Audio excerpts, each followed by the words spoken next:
এসেছি আমার নির্বাচনী এলাকায় প্রফেসর এমএ জাফর উনি আমাকে অনেক প্রবীণ ইন্তেকাল করেছেন। ওনার পরিবারের সাথে দেখা করতে আমি এসেছি। দেখুন আমরা কিন্তু গত 5ই অগাস্টে আজকে আমরা 2025-এর জুলাই মাসে আছি। 2024-এর জুলাই আগস্টের যে গণঅভ্যুত্থান হয়েছিল 17 বছরের যে সংগ্রাম আন্দোলন অত্যাচার অনাচারের পরে ফ্যাসিবাদের পতনের পরে আমরা এমন একটি জায়গায় আজকে এসেছি সন্ধিক্ষণে দাঁড়িয়ে বাংলাদেশ, যেখানে একটি সুষ্ঠু ভোট, একটি নিরপেক্ষ ভোটের প্রয়োজন। বিশেষ করে দেখুন আমার চারপাশে সব ইয়াং জেনারেশন, এই প্রজন্মের ছেলেমেয়েরা, এই প্রজন্মে আমার যারা ভাইরা আছে বোনরা আছে তারা কেউ গত 15 বছরে শেখ হাসিনার আমলে ভোট দিতে পারে না। আজকে এই সময়টা এসছে যে এই অন্তর্বর্তীকালীন সরকার এর প্রধান উপদেষ্টা ডক্টর ইউনূস বলেছেন যে ফেব্রুয়ারি মাসে নির্বাচন হলে সকল রাজনৈতিক দলের সাথে কমিশনগুলো যে বৈঠক আছে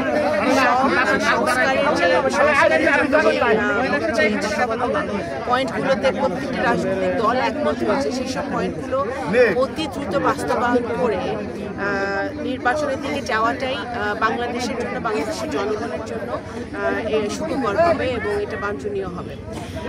কারণ আমরা যেটা চাই, কারণ আমরা বিগত দিনে আর ফেরত যেতে চাই না, আমরা ফ্যাসিবাদে ফেরত যেতে চাই না, আমরা গণতন্ত্রহীনতায় ফেরত যেতে চাই না, আমরা সংবাদপত্র স্বাধীনতা চাই, আমরা সাংবাদিকদের স্বাধীনতা চাই, আমরা কথা বলার অধিকার চাই, আমরা আর আয়নাঘর দেখতে চাই না, আমরা খুন দেখতে চাই না, আমরা বিনা বিচারে মানুষ কারাগারে থাকবে সেটা চাই না।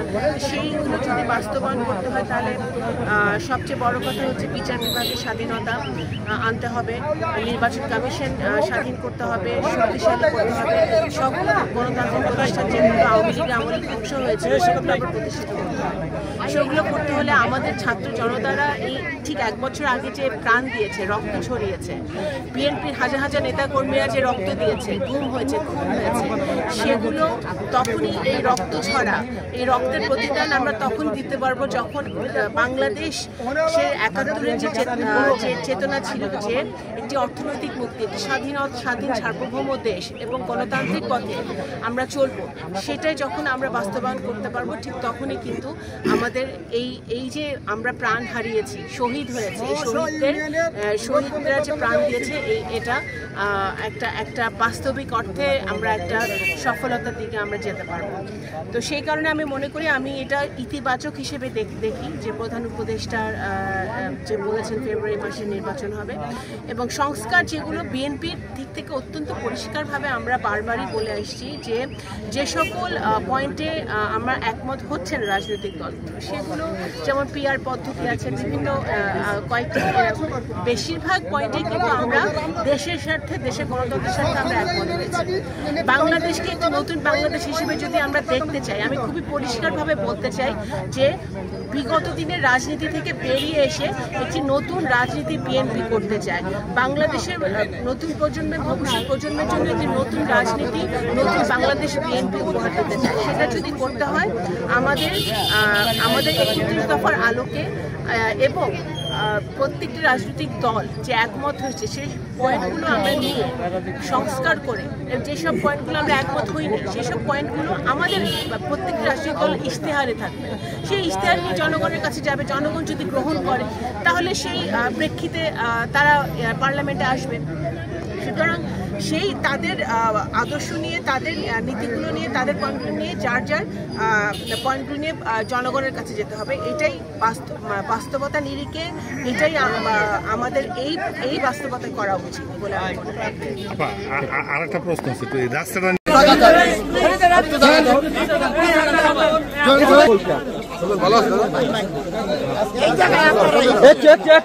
জায়গা নাই, ভিতরে জায়গা নাই।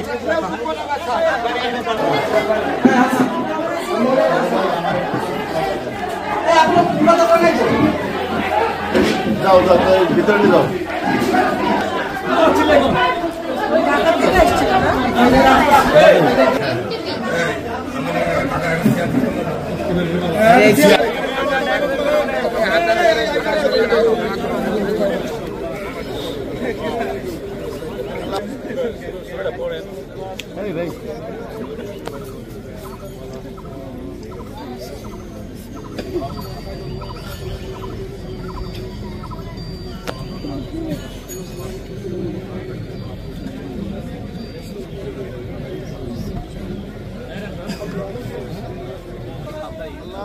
وهب لنا من لدنك رحمة জুম্মার নামাজের পরে আল্লাহ এই হাতটা কবুল করে নাও আল্লাহ এবং সন্তান আর মেয়ে আক্রান্ত হয়ে যে শিক্ষা ত্যাগ করেছে আমাদের প্রিয় নেত্রী দেশনেত্রী বেগম ওয়াহিদুল্লাহ বিএনপির সাংগঠনিক সম্পাদক সামাবাদ রিঙ্কু আছেন। আপনারা আমাদের সফর সঙ্গী এসেছেন, আমাদের মাঝে বসে আছেন সাবেক সিনিয়র